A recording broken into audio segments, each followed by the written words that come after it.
السلام عليكم ورحمة الله وبركاته.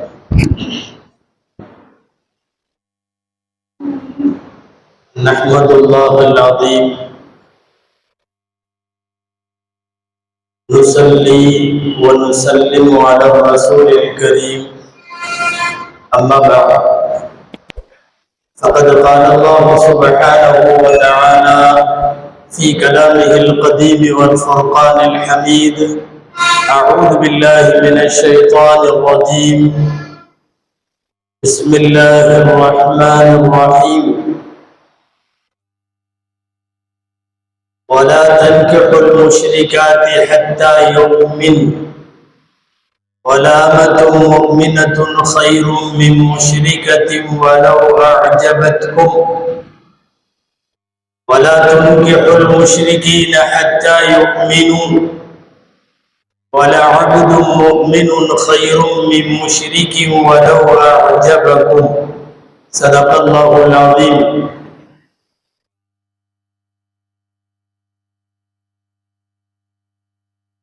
எல்லா புகழும் அல்லாஹ் ஜல்ல ஷானுஹு தஆலா ஒருவனுக்கே உரித்தாகும். அருமை நாயகம் முஹம்மதுர் ரசூலுல்லாஹ் ஸல்லல்லாஹு அலைஹி வஸல்லம் அவர்களின் மீதும் நற்பாக்கியங்கள் நிறைந்த அவர்களுடைய உம்மத்தின் மீதும் குறிப்பாக இந்த ஜும்மா நன்னாளில் நம் அனைவர் மீதும் எல்லாம் வல்ல அல்லாஹுவின் நல்லருள் என்றென்றும் நிறைவாக உண்டாவதாக. ஆமீன். அல்லாஹு ஜல்ல ஷானுஹு தஆலா தனது திருமறையில்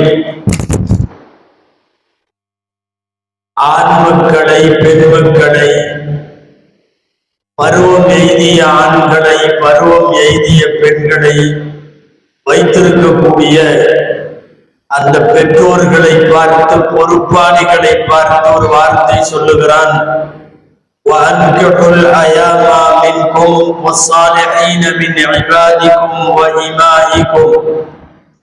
உங்களில் திருமணம் ஆகாதவர்களுக்கு நீங்கள் திருமணம் செய்து வையுங்கள் என்று அல்லாஹ் சொல்லுகிறான்.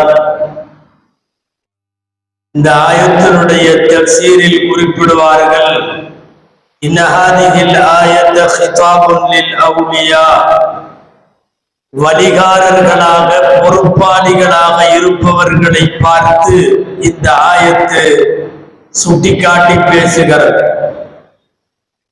ஆண் மக்களை வைத்திருப்பவர்கள் நல்ல தகுந்த ஜோடிகளை பார்த்து மனம் முடித்து வைக்க வேண்டும். அதே போல பெண் மக்களை வைத்திருப்பவர்கள் அவர்களுக்கு தகுந்த ஆண் ஜோடிகளை பார்த்து திருமணம் செய்து வைக்க வேண்டும். அவ்வாறு திருமணம் செய்து வைக்கிற கடமை பெற்றோர்களுக்கும் அக்குடும்பத்தின் பெரியவர்களுக்கும் உண்டென்று சொல்லுகிறார். அந்த அடிப்படையில் திருமணத்தில் ஆகாத திருமணங்கள் எவை, ஆகுமான திருமணங்கள் எவை என்பதை குறித்த சிந்தனை நமக்கு அவசியம். இது சங்கைக்குரிய சஃபர் மாதம் இதோ முடிய போகிறது. சஃபர் மாதம் பரக்கத்தான ஏராளமான திருமணங்கள் நடைபெற்ற மாதம். அண்ணலம் பெருமான் ஸல்லல்லாஹு அலைஹி வஸல்லம் அவர்கள் அன்னை கதீஜா அம்மையாரை இந்த மாதத்தில் மணமுடித்தார்கள் என்று வரலாற்று ஆசிரியர் அல்லாமா இப்னு இஸ்ஹாக் ரஹிமஹுல்லாஹ் தங்களின் சீரத்தில் பதிவு செய்திருக்கிறார்கள். மட்டுமல்ல, உலகம் சிறக்க வாழ்ந்த ஜோடிகளான அலி ஃபாத்திமா ரலியல்லாஹு அன்ஹுமா தம்பதியினர்களுக்கு திருமணம் நடந்த மாதமும் இந்த சங்கைக்குரிய சஃபர் மாதம் என்று குறிப்பிருக்கிறது. திருக்குர்ஆனில் சுமார் 1,00,000க்கும் மேற்பட்ட சஹாபிகளில் குர்ஆனில் இடம்பெற்றிருக்கிற, பெயர் பொறிக்கப்பட்டிருக்கிற ஒரே சஹாபி ஸைத் என்ற சஹாபி. அந்த சஹாபிக்கும் ஸைனப் ரலியல்லாஹு அன்ஹாவுக்கும் திருமணம் நடந்தது இந்த சஃபர் மாதம் தான் என்றும் வரலாற்று குறிப்பிருக்கிறது. பல்வேறு பரக்கத்தான திருமணங்கள் எல்லாம் நடைபெற்ற சங்கைக்குரிய சஃபர் மாதத்தில் திருமணங்களை குறித்த ஒரு ஆழமான புரிதலும் சிந்தனையும் நமக்கு அவசியம். நபிகள் நாயகம் ஸல்லல்லாஹு அலைஹி வஸல்லம் அவர்கள் நம்மை எல்லாம் பார்த்து சொல்லுகிறார்கள், மன் இஸ்ததாஅ மின்குமுல் பாஅத ஃபல்யதஸவ்வஜ். உங்களில் யாருக்கு திருமணம் புரிய சக்தி இருக்கிறதோ, உடலால் பொருளால் ஆண்மையால் சக்தி உள்ளவன் திருமணம் செய்து கொள்ளட்டும். ஃபஇன்னஹு அகத்து லில்பஸரி வ அஹ்ஸனு லில்ஃபரஜ். ஏனென்றால் அவ்வாறு திருமணம் செய்தல் பார்வைகளை பாதுகாக்கும், கற்பை பாதுகாக்கும் என்று சொல்லிவிட்டு, ஃபமல்லம் யஸ்ததிஅ ஃபஅலைஹி பிஸ்ஸௌம். யாருக்கு முடியவில்லையோ, திருமணம் செய்ய அவர்களுக்கு சக்தி இல்லையோ, அவர் நோன்பு நோற்கட்டும் என்று பெருமானார் ஸல்லல்லாஹு அலைஹி வஸல்லம் திருமணத்தை வலியுறுத்தி பேசுவதை பார்க்கிறோம். திருமணங்களில் இன்றைக்கு நமக்கு முக்கியமான சிந்தனைகள் இரண்டு. ஒன்று, மிகவும் தாமதமாக செய்யப்படுகிற திருமணங்களை குறித்து, இன்னொன்று தகாத திருமணங்களை குறித்து. இந்த ரெண்டு சிந்தனைகளையும் நாம் எடுத்துக் கொள்ளுகிறோம். ஒன்று, தாமதமாக செய்யப்படும் திருமணங்கள். திருமணம் எவ்வளவு முடியுமோ அவ்வளவு தூரம் காலதாமதம் கடத்தாமல் செய்து வைக்க வேண்டும். அது ஆணாயினும் பெண்ணாயினும். ஒரு பெண்ணுக்கு திருமண வயது, ஆணுக்கு திருமண வயது என்று அரசிடம் அல்லது சமூகத்திடம் அல்லது ஆங்காங்கே இருக்கிற ஊர்களில் பழக்க வழக்கங்களில் நம்முடைய பாரம்பரியங்களில் வேறு வேறு சிந்தனைகள் இருக்கலாம். ஆனாலும் எவ்வளவு சீக்கிரம் முடியுமோ அவ்வளவு சீக்கிரம் பருவ வயதிற்கு பின்னாலே திருமணம் முடித்து கொடுக்க வேண்டும். பொதுவாக இன்றைக்கு நம்முடைய சமூகத்தில் ஒரு 18 வயதிலே பெண்களுக்கு திருமணம் முடித்து கொடுக்கிற பழக்கம் இருக்கிறது. ஆண்களுக்கு என்று சொன்னால் ஏறக்குறைய 24, 25 வயது என்று கூட இழுத்து விடுகிறார்கள். அப்படியே வைத்துக் கொண்டாலும் கூட இந்த வயதையாவது குறைந்தபட்சம் தாண்டாமல் இருக்கலாம் அல்லவா? பல்வேறு காரணங்களை கருத்திலே கொண்டு 27, 28, 30 வயது வரைக்கும் கூட மனமுடித்து கொடுக்காத குமர்களை, பெண்களை வைத்திருக்கிற வீடுகள் இருக்கிறது. ஆண்களுக்கு 30, 35 வயது வரையிலும் கூட திருமணம் செய்து கொடுக்காமல் காலம் கடத்துதல் இருக்கிறது. மார்க்கத்தினுடைய பார்வையில் திருமணம் மிக விரைவாக செய்யப்பட வேண்டும் என்று இருக்கிறது. நாம் அடிக்கடி கேள்விப்பட்டிருக்கிற நபிமொழி, அலி ரலியல்லாஹு தஆலா அன்ஹு அவர்கள் பெருமானார் ஸல்லல்லாஹு அலைஹி வஸல்லம் சொன்னதாய் அறிவிக்கிறார்கள். ஸலாத்துன் லா துஅக்கர். 3 விஷயங்களை பிற்படுத்தவே கூடாது. அஸ்ஸலாத்து இதா அத்தத். தொழுகை அதன் நேரம் வந்துவிட்டால் காரணம் இல்லாமல் தாமதப்படுத்த வேண்டாம். வல் ஜனாஸத்து இதா ஹதரத். ஜனாஸா கஃன் செய்யப்பட்டு ஆஜராகிவிட்டால் அடக்கம் செய்வதிலே காலதாமதம் செய்ய வேண்டாம். வல் ஐயுமு இதா உஜிதத் லஹா குஃபுவன். ஒரு திருமணம் ஆகாத ஆணுக்கோ பெண்ணுக்கோ தகுந்த ஜோடி கிடைத்து விட்டால் அதை தாமதப்படுத்த வேண்டாம். தொழுகையை தாமதப்படுத்த வேண்டாம், ஜனாசாவை தாமதப்படுத்த வேண்டாம், குமர் காரியத்தை தாமதப்படுத்த வேண்டாம். குமர் என்ற சொல் ஆணுக்கும் பொருந்தும், பெண்ணுக்கும் பொருந்தும்.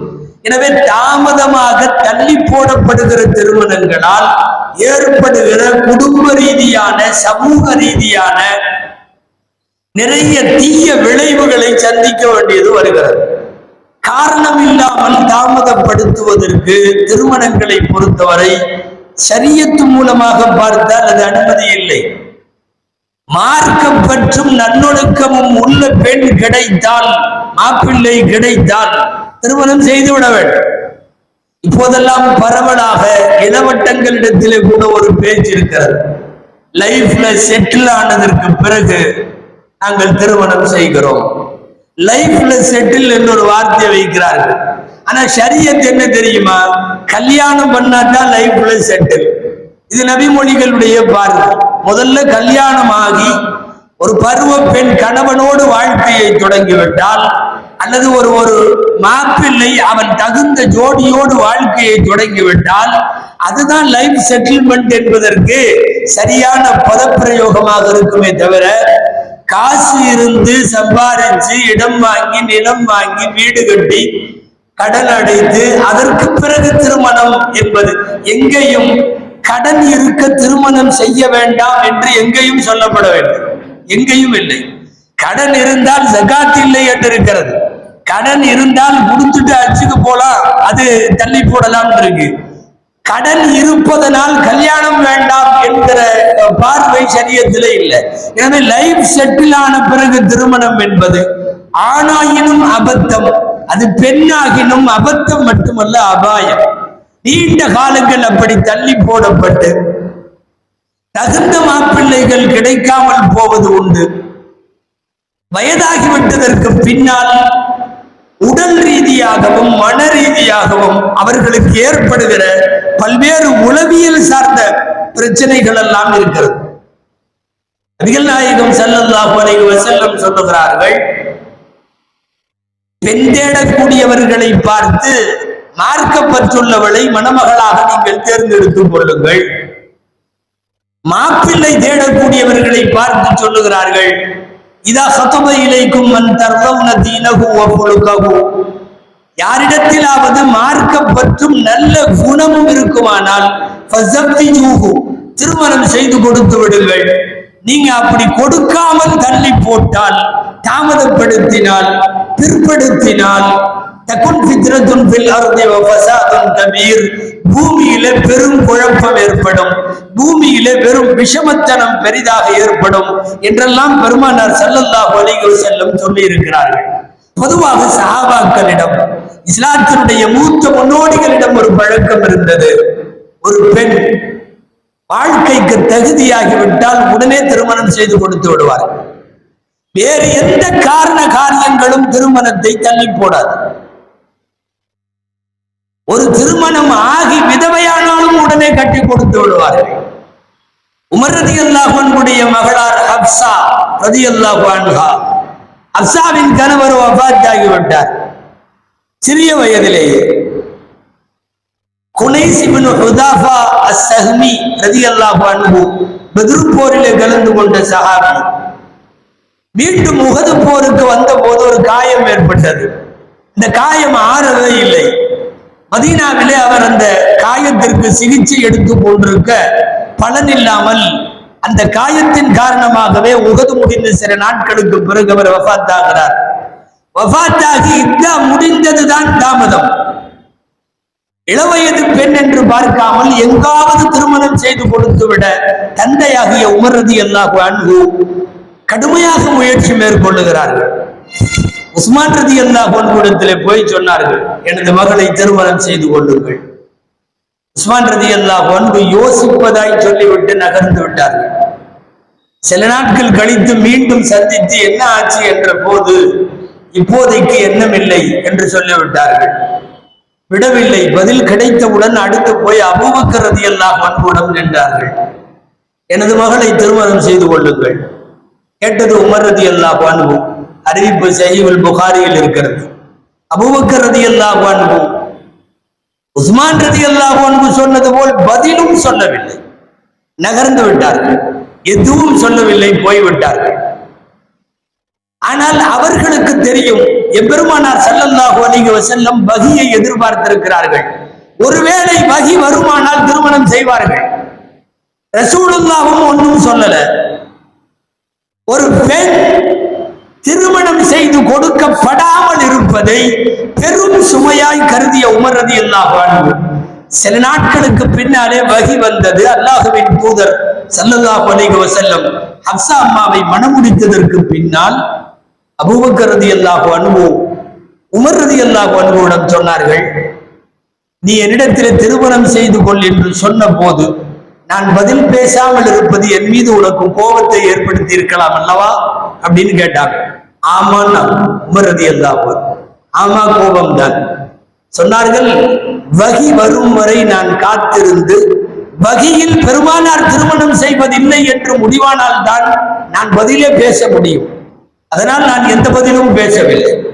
கவனிக்க வேண்டிய அம்சம் என்னவென்றால், ஒரு இளவயது பெண்ணோ அல்லது 20க்கும் 30க்கும் இடைப்பட்ட வயதிலே வாழ்விழந்து விட்ட ஒரு பெண் காலம் முழுவதும் அப்படி வைக்கலாகாது.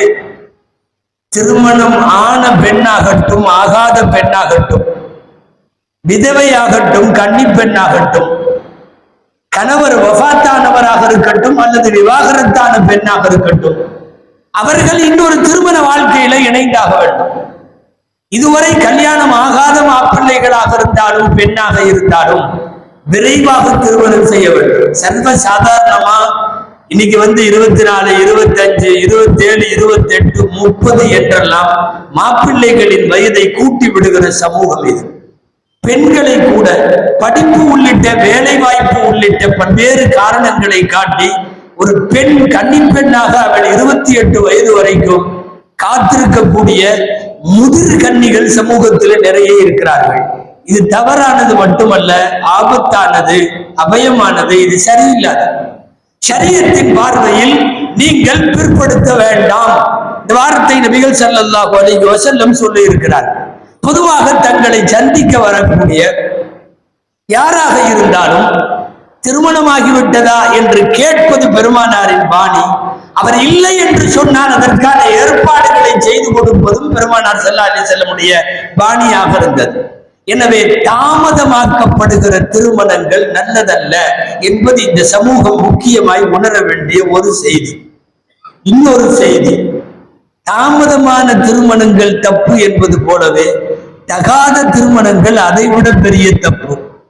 தகாத திருமணம் என்று சொன்னால் மார்க்கத்திற்கு அப்பாற்பட்ட திருமணங்கள் அல்லது பெற்றோரினுடைய ஒட்டுமொத்த குடும்பத்தினுடைய வெறுப்புகளை சம்பாதித்துக் கொள்ளுகிற திருமணங்கள், இது எல்லாமே தகாத திருமணங்களின் வரிசையில அவைகள் அடங்கும். இப்போதெல்லாம் அது அதிகமாகிவிட்டது. பையன் வேறு ஒரு பிள்ளையை விரும்புகிறான், அவள் முஸ்லிம் அல்ல. என் பொண்ணு வேற ஒருவனை விரும்புகிறது, அவன் முஸ்லிம் அல்ல என்கிற கூப்பாடோடு ஜமாத்துகளை, பஞ்சாயத்துகளை, காசிகளை அணுகக்கூடிய சமுதாயத்தினுடைய எண்ணிக்கை அதிகமாகிக் கொண்டே இருக்கிறது. இப்போதெல்லாம் திரும்ப திரும்ப குர்ஆன் சொல்லுகிறது, 1000 ஆச்சரியங்கள் உங்களுக்கு ஒரு பெண்ணிடம் காத்து கிடந்தாலும் ஈமான் இல்லை என்றால் அவள் எதற்கும் வாழ்க்கைக்கு தகுதியற்றவள். 1000 உங்களை ஈர்க்கிற பண்புகள் அமைய பெற்ற ஒரு மாப்பிள்ளை கிடைக்க பெற்றாலும் அந்த மாப்பிள்ளையிடம் ஈமான் இல்லை என்றால் அது இல் வாழ்க்கைக்கு தகுதியானவன் அல்ல. இது குர்ஆனுடைய உறுதியான செய்தி. சூரத்துல் பக்கரா திருமண சட்டங்களை, விவாகரத்து சட்டங்களை பேசுகிற வரிசையில் அல்லாஹ் சொல்லுகிறான், வலா தன்கிஹுல் முஷ்ரிகாத்தி ஹத்தா யுமின். ஈமான் கொள்ளாத இணை வைக்கக்கூடியவர்களை திருமணம் செய்ய முடியாது. ஒரே ஒரு முஃமினான ஈமான் கொண்ட அவள் அடிமை பெண் என்று வைத்துக் கொள்வோம், அழகில்லை என்று வைத்துக் கொள்வோம், காசில்லை என்று வைத்துக் கொள்வோம், பாரம்பரிய பெருமை இல்லை என்று வைத்துக் கொள்வோம், ஈமான் ஒன்றிருக்குமானால் கைரும் மின் முஷ்ரிகத்தின் வலவ் அஅஜபத்துக்கும், உங்களை அவள் ஆச்சரியத்திலே ஆழ்த்தினாலும் கூட அந்த இணை வைப்பவளை விட இந்த முஃமினான, அதுவும் சுதந்திர பெண் அல்ல, அடிமை பெண்ணாக இருந்தாலும் பரவாயில்லை, இவள் தான் சிறந்தவள். திருக்குர்ஆனின் அடுத்த வரி, வலா துன்கிஹுல் முஷ்ரிகீன ஹத்தா யுமினு. ஈமான் கொள்ளாத இணை வைக்கக்கூடிய ஆண்களுக்கு உங்கள் பிள்ளைகளை திருமணம் செய்து கொடுக்க முடியாது, கொடுக்க கூடாது. வலா அப்தும் முஃமினுன், ஒரு அடிமை ஆனால் ஈமான் கொண்டிருக்கிறார். வலா அப்தும் முஃமினுன் கைரும் மின் முஷ்ரிக்கின் வலவ் அஅஜபக்கும், உங்களுக்கு ஒரு இணை வைப்பவன் ஆச்சரியத்தை தந்தாலும், அழகு இருந்தாலும், பணம் இருந்தாலும், உங்களுக்கு அவன் மீது ஈர்ப்பும் பிரியமும் இருந்தாலும் அவனுக்கு உங்கள் பெண்களை மனமுடித்து தர வேண்டாம். இது குர்ஆன் சொல்லுகிற திருமணம் குறித்த அழுத்தமான செய்தி. சூரா மும்தஹினா அல்லாஹ் பேசுகிறான், லஹுன்ன ஹில்லுல் லஹும் வலஹும் யஹில்லுன லஹுன்ன. இவர்கள் அவர்களுக்கு தகுதி இல்லை, அவர்கள் இவர்களுக்கு தகுதி இல்லை. ஈமான் கொண்ட அணி வேறு. இல்வாழ்க்கை என்று வருகிற போது இல்லறத்துக்குள்ளே ஈமான் கொண்டவர்கள் தான் வர முடியும். ஒரு முஃமினுக்கு முஃமினான மனைவி தான் வர முடியும். ஒரு முஃமினாவான பெண்ணுக்கு முஃமினான கணவன் தான் வர முடியும். தகாத திருமணங்களின் வரிசையில் மார்க்கம் நிறைய திருமணங்களை தடுத்தது. அந்த தடுத்தவைகளின் வரிசையில் இன்றைக்கு நிறைய திருமணங்கள் அப்படி சேர்ந்திருக்கிறது. முதல்ல ரொம்ப மோசமாக சொல்ல கூசும் திருமணம் எல்லாம் இருந்தது. அறியாமை காலத்தில் மார்க்கம் அதையெல்லாம் தடை செய்தது. 2 பேர் பேசுவார்கள். என் பிள்ளையை உனக்கு கட்டித் தருகிறேன், உன் பிள்ளையை எனக்கு கட்டித்தா என்று ஒரு உடன்படிக்கை. பரவலாக இந்த திருமணம் நடந்து கொண்டிருந்தது. வயதானவர்களுக்கு இளம் பிள்ளைகளை திருமணம் செய்து கொடுக்கிற நிகாஹு ஷிகார் என்று இஸ்லாமிய ஃபிக்ஹிலே சொல்லப்பட்டிருக்கிற இந்த ஷிகார் தடை செய்யப்பட்டது. இப்படி பண்ண முடியாது, பண்ணக்கூடாது. இன்னொரு திருமணம் கால வரையறையோடு கூடிய திருமணம். 3 மாசத்துக்கு மனைவி, 3 வருஷத்துக்கு மனைவி, அடுத்த மாசம் 10ஆம் தேதி வரைக்கும் மனைவி என்றெல்லாம் காலக்கெடு வைத்து கிட்டத்தட்ட விபச்சாரம் என்கிற வார்த்தையை சொல்லாமல் காலக்கெடு உள்ள திருமணம் என்று நடந்து கொண்டிருந்த முத்தா இன்றைக்கு வரையும் கூட ஷியாக்களிடத்தில் அனுமதிக்கப்பட்டிருக்கிற இந்த திருமணம் இங்கே அனுமதி இல்லை. பெருமானார் ஸல்லல்லாஹு அலைஹி வஸல்லம் அதை தடுத்திருந்தார்கள். அதே போலத்தான் தந்தையின் தாரங்களில் ஒரு தாரத்தை தந்தை இறந்ததற்கு பிறகு மூத்த மகன் மணந்து கொள்ளுகிற கொடுமையான திருமணம். குர்ஆனுடைய வார்த்தையில சொன்னா ரொம்ப படிப்பிற்குரிய மானக்கேடான இந்த திருமணத்தை இஸ்லாம் தடை செய்தது.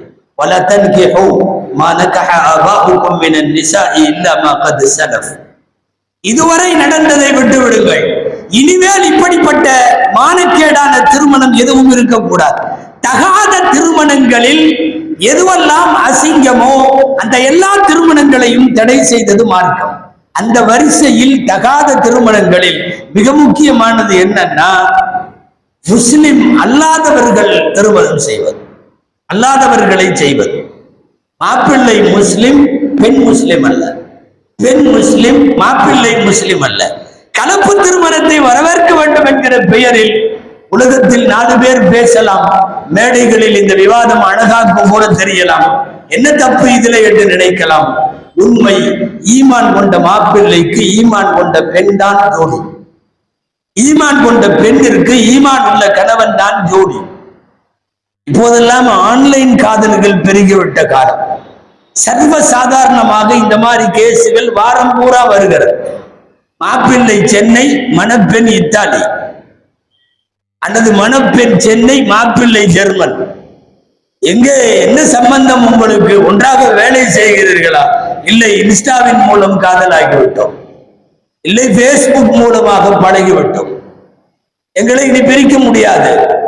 இந்த ஆணை அல்லது இந்த பெண்ணை சார்ந்து அப்படி ஒரு குடும்பம், ஒரு டிபெண்டட் ஃபேமிலி. இந்த சம்பாத்தியத்தில் தான் அவர்கள் வாழுகிறார்கள். என்ன செய்ய முடியும்? இவர்களுடைய எல்லா விதமான பாரம்பரியம், மரபு, கலாச்சாரம், குடும்ப பாங்கு எல்லாத்தையும் உதறிவிட்டு ஒரு சின்ன ஒரு அற்பத்திற்காக வேண்டி இவர்கள் விலை போகிற அபாயம் இன்னைக்கு நாளுக்கு நாள் அதிகமாகி வருகிறது. தீனை தாண்டி ஒரு திருமணம், ஏறத்தாழ தேடி தாண்டிய ஒரு மிக முக்கியமான அவமானம் இது. அப்படிப்பட்ட அவமானங்கள் தான் தகாத திருமணங்களின் வரிசையில யோசிக்க வேண்டும். கேவலம் ஒரு பெண்ணினுடைய அதிகபட்சமாக ஒரு 6 மாசமோ 1 வருஷமோ பழகிவிட்டு உன் மார்க்கத்தை இழக்க தயாரானால் அது எவ்வளவு பெரிய அபாண்டம். அது லா துஷ்ரிக் பில்லாஹ் வ இன் குத்திஅத வ ஹுர்ரிக்த. நபி ஸல்லல்லாஹு அலைஹி வஸல்லம் வார்த்தை, அல்லாஹ்வுக்கு மட்டும் இணை வைத்து விடாதே, துண்டு துண்டாக நீ வெட்டப்பட்டாலும் நீ தீ வைத்து கொளுத்தப்பட்டாலும், கண்ட துண்டமாக உன்னை வெட்டினாலும் ஈமான் இழக்க வேண்டாம். நீ தீ வைத்து கொளுத்தப்பட்டாலும் உன்னுடைய உள்ள உறுதியை இழக்க வேண்டாம் என்றெல்லாம் சொல்லப்படுகிற வார்த்தைகளுக்கு இடையில் யாரோ ஒருத்தியோடு அல்லது ஒருவனோடு ஏற்பட்ட ஒரு குறைந்தபட்ச பழக்கம், மார்க்கம், பாரம்பரியம், குடும்பம், வம்ச வழி எல்லாத்தையும் தூக்கி எறிந்து விடுகிறது என்றால் தகாத திருமணங்களின் சமீப கால அபாயங்கள் யோசிக்க வேண்டும். வரக்கூடிய பெண்ணாக இருந்தாலும் வரக்கூடிய மாப்பிள்ளையாக இருந்தாலும் மார்க்க ரீதியாக இவனை மேம்படுத்தும் பெண் தான் வர வேண்டும், மேம்படுத்தும் ஆண் தான் வர வேண்டும். தீனை இல்லாதவன் என்றால் அபூபக்கர் ரலியல்லாஹு தஆலா அன்ஹுடைய மகன் அப்துர் ரஹ்மான் ரலியல்லாஹு அன்ஹு கல்யாணம் பண்ணார். கல்யாணம் ஆன புதுசு, எவும் காதலான ஜோடி. எப்போது பார்த்தாலும் சிரிப்பும் மகிழ்ச்சியும். கொஞ்சம் கொஞ்சமாக அந்த பெண்ணின் மீது கொண்ட பிரியம் இவரை மார்க்க இபாதத்துகளை விட்டும் தூரமாக்கியது. ஜமாத்தோடு நடைபெறும் தொழுகைகளுக்கு தந்தை அந்த வீட்டிலிருந்து போகிற போதே இவர் உள்ளே இருப்பார், ஜமாத்திற்கு போகாமல் தாமதமாக தொழுது கொள்ளலாம் என்று. திரும்பி வருகிற போது பார்த்தாலும் அதே சிரிப்பு சத்தமும் தம்பதிகளினுடைய அவர்களின் விளையாட்டு சத்தமும். ஆனால் அவர் ஜமாத்திற்கு வரவில்லை. பெருமானார் ஸல்லல்லாஹு அலைஹி வஸல்லம் அவர்களோடு திருமணத்திற்கு முன்னாலே போர்க்களங்களில் முன் வரிசையில் நின்று களமாடிய அப்துர் ரஹ்மான் இப்போதெல்லாம் பெயரே தருவதில்லை. எனவே போர்களும் போனது, ஜமாத்துகளும் போனது, மார்க்க ஈடுபாடும் போனது. ஒரு தந்தையாக பார்த்து கொண்டிருக்க முடியவில்லை. அபூபக்கர் ரலியல்லாஹு அன்ஹு கூப்பிட்டு தலாக் விடுமாறு சொன்னார்கள். தலாக் என்றால் நிரந்தர தலாக் அல்ல, திரும்ப மீட்டிக் கொள்ளுகிற, திரும்ப சில நாட்கள் பிரிவுக்கு பின் சேர்ந்து கொள்ளுகிற தலாக் என்றதற்கு பெயர் ரஜஇ தலாக் என்று சொல்லுவார்கள். தலாக் விட சொல்லிவிட்டார். தலாக் விட்டவர், தந்தை சொல் மீறாதவர், தலாக்கும் விட்டு விட்டார். தனியாக அமர்ந்து அழ ஆரம்பித்தார். அழுது அழுது கவிதைகள் படிக்க ஆரம்பித்தார். அபூபக்கர் ரலியல்லாஹு அன்ஹு தொழப் போகிற போது அவர்களின் காதிலே விழும் வண்ணம் கவிதையும் படிப்பார். ஃபலம் அர மிஸ்லி தல்லக மிஸ்லஹா வலா அரா மின் கைரி ஷையின் துதல்லகு. இது ஒரு அழகான கவிதை. என்னை போல யாரும் அவளை போல பெண்ணை தலாக்கு விட்டு நான் பார்த்ததில்லை. இது கவிதையினுடைய முதல் வரி. அதாவது என்ன போலவும் யாரும் இல்லை, அது இவளை போல ஒரு பெண்ணை தலாக்கு விட்டும் பார்த்ததில்லை. அடுத்த வரி கவிதையில படிக்கிறார், வலா மிஸ்லுஹா ஃபி கைரி ஷையின் துதல்லகு. ஒரு காரணமும் இல்லாம, இப்படி ஒரு விஷயமே இல்லாமல் தலாக்கு விடப்பட்ட பெண்ணையும் நான் இதுவரையும் பார்த்ததில்லை. இந்த வார்த்தைகள் காதில் விழ சில நாட்களுக்கு பின்னாலே சரி அந்த பெண்ணோடு சேர்ந்து வாழ் என்று சொல்லிவிட்டார்கள். மீண்டும் கணவன் மனைவியாய் அவர்கள் சேர்ந்து வாழ்ந்தார்கள். அதற்கு பிறகு மார்க்க ரீதியான எந்த கடமைகளிலும் அவர் தவறவில்லை. அவர் போர்க்களத்திலே ஷஹீதாகிற வரை எந்த கடமையிலும் தவறவில்லை என்கிற வரலாற்றில் நமக்கு ஒரு செய்தி உண்டு. மார்க்க ரீதியாக ஒரு பெண் தன்னுடைய கணவனை திருத்தாமல் அவனோடு சேர்ந்திருந்தால், அல்லது ஒரு ஆண் மார்க்க ரீதியாக ஒரு பெண்ணை மேம்படுத்தாமல் அந்த மார்க்கம் பற்றி குறைய காரணமாக இருந்தால் அவர்கள் தள்ளி வைக்கப்பட வேண்டியவர்கள் என்கிற அளவுக்கு முடிவெடுக்கிற சூழ்நிலையில் மார்க்கமே இல்லாத ஒருவனை திருமணம் செய்வது எப்படி? ஈமானே கொள்ளாத ஒரு பெண்ணை அல்லது ஒரு ஆணை திருமணம் செய்வது என்பது எப்படி? தகாத திருமணங்களில் இன்றைக்கு வேகமாக பரவி வருகிற மிக முக்கியமான திருமணம் இது. சில பேரெல்லாம் சும்மா ஒரு ஒப்புக்கு கொண்டு வந்து இஸ்லாத்திலே சேர்த்துகிறார்கள். இஸ்லாத்திலே சேர்த்து திருமணம். பரிதாபம் என்ன தெரியுமா? சேர்ந்ததற்கு பிறகும் கூட அடுத்த ஓரிரு வாரங்களிலேயே அவர்களின் பழைய வாழ்க்கைக்கு அவர்கள் போய்விடுகிறார்கள். திருமணத்திற்காக இஸ்லாத்திலே சேர்ந்து, ஆனால் மிகவும் பிடிமானத்தோடு நாங்கள் மார்க்கப்பற்றாக இருக்கிறோம் என்று சொல்லிய மாப்பிள்ளைகளையும் பெண்களையும் 100% பார்க்கலாம். 99% திருமண சந்தைகளில் முஸ்லிமான நிறைய பேர் தங்களினுடைய பழைய வழிபாட்டுக்கே போய்விடுகிற அவலங்களை எல்லாம் பார்க்கிறோம். எனவே தாமத திருமணங்களும் கூடாது, தகாத திருமணங்களும் கூடாது என்பது திருமணத்தின் முக்கியமான சிந்தனையாக இன்றைக்கு சமுதாயம் எடுத்துக்கொள்ள வேண்டும். அல்லாஹ் ஜல்ல ஷானஹு தஆலா ஆண் மக்களை, பெண் மக்களை வீடுகளில் வைத்திருக்கக்கூடிய எல்லா இஸ்லாமிய இல்லங்களிலும் சாலிகான, பொருத்தமான, இறக்கும் வரை ஈமானோடு இருக்கிற பொருத்தமான ஜோடிகளை அல்லாஹ் அவர்களுக்கு நசீபாக்குவானாக. ஆமீன். வஆகிரு தஅவானா அல்ஹம்துலில்லாஹி ரப்பில் ஆலமீன்.